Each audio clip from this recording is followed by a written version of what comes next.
But I did just come in from Albany, so why don't I start there with what's going on in Albany.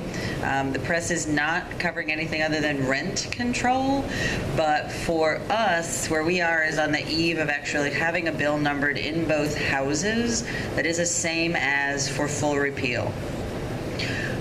I can't tell you how the votes are going to go. I don't know how the negotiations are going to go. All I can tell you is that it's the closest we've actually been to having some for real legislation on full repeal since this whole nightmare began. My understanding is that's making the governor unhappy.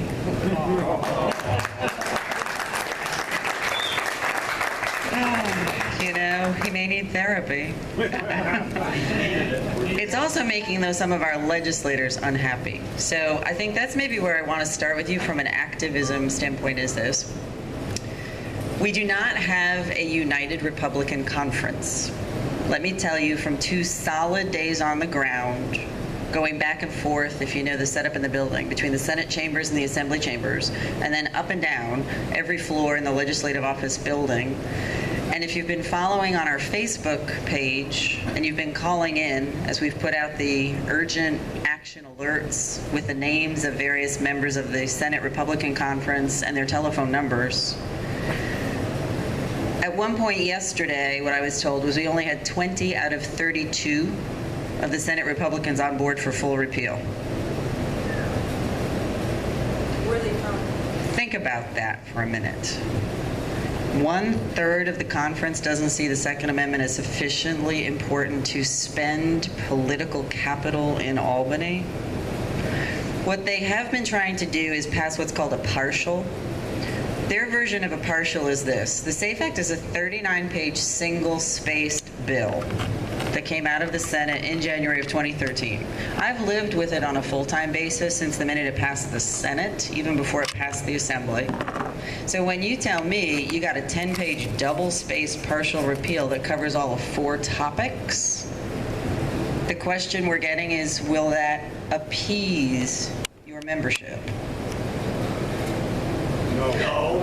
I'm being very ladylike. I'm doing exactly what I just did there. Like, you don't want to know what I'm thinking when you ask me that question. You just really don't. I can't say enough Hail Marys or make acts of contrition to make up for what goes through my mind when I get questions from sitting members of the New York State Senate and Assembly whether our members can be placated with a partial. But what's it going to take to get our members to be quiet? What's it going to take to get them to stop calling our offices?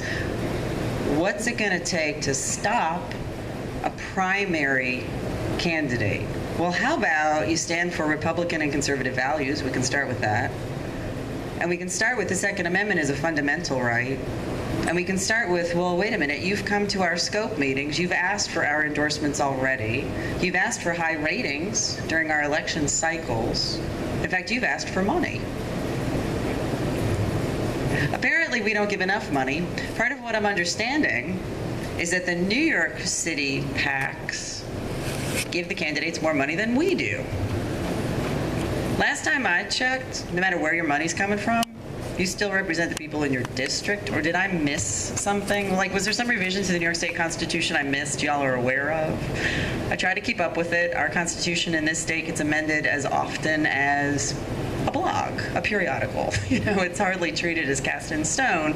But the last time I checked, when you represent somebody from your district, you have to represent what they're asking you to do. So we've made a mighty noise. Really, our outreach campaign started on Sunday night when we first caught wind that Assemblyman Pete Lopez had introduced Bill Assembly 8215 that called for a full repeal tied to New York City rent control.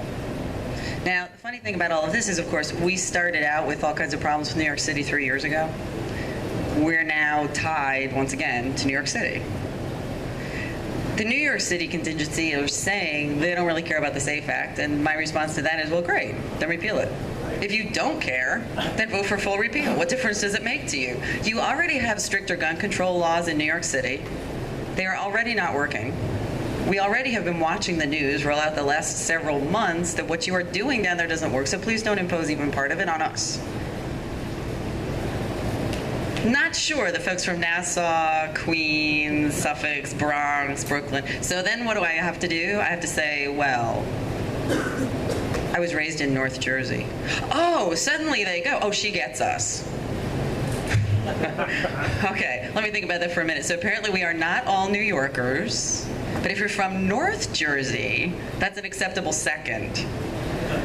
I have to think about that. You know, they say when you're raised in Jersey and you're growing up as a kid, you can take the girl out of Jersey, but not the Jersey out of the girl. This is like this cliche thing that you hear. Apparently, it's a card that you can actually play with the New York State Legislature. Who knew? Apparently, I've got the right shoes and I'm from North Jersey, so we had the conversations. The next 24 to 48 hours of legislative time is where this whole thing is going to come out. We do not yet know whether they will formally convene tomorrow, Saturday or Sunday. It's possible they simply hold over. The current default thinking is that everybody's going to go home for the weekend, do their photo ops, kiss their kids, and come back on Monday. The governor is threatening to hold them in special session nonstop until he gets his rent control, because that is really a good chunk of his left base. So roughly 2.3 million apartments in New York City are currently up against roughly 6 million gun owners. Now, to me, that's a 3-to-1 ratio. I like that kind of math, right? That's the kind of math. Like, even the governor should be able to understand 3-to-1.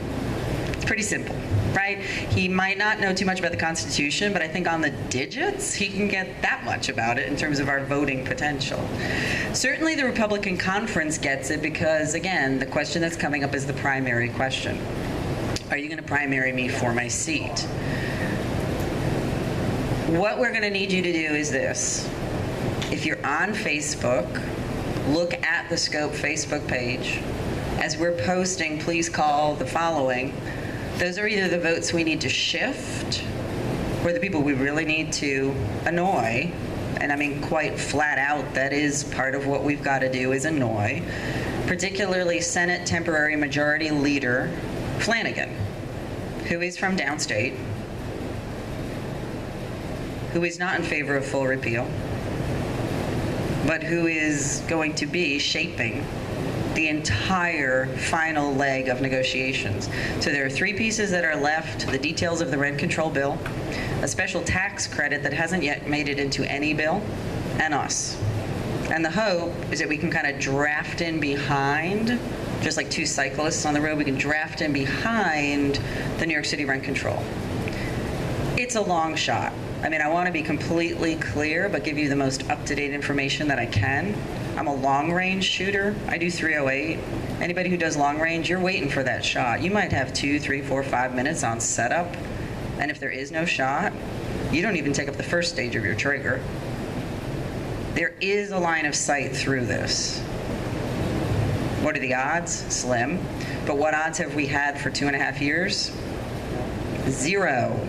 0. There has not been a minute in 2.5 years that either the Assembly or the Senate have voted on full repeal. So from a woman's perspective, here's what I get when I talk to all these legislators, especially in person the last 2 days. Pillow talk. Everybody wants to talk nice to me. Oh, Paloma, we would. Oh, Paloma, you know I would. Oh, Paloma, you know I stand for... Yeah, gentlemen? It's primarily gentlemen in the Senate. Gentlemen, show me. Show me.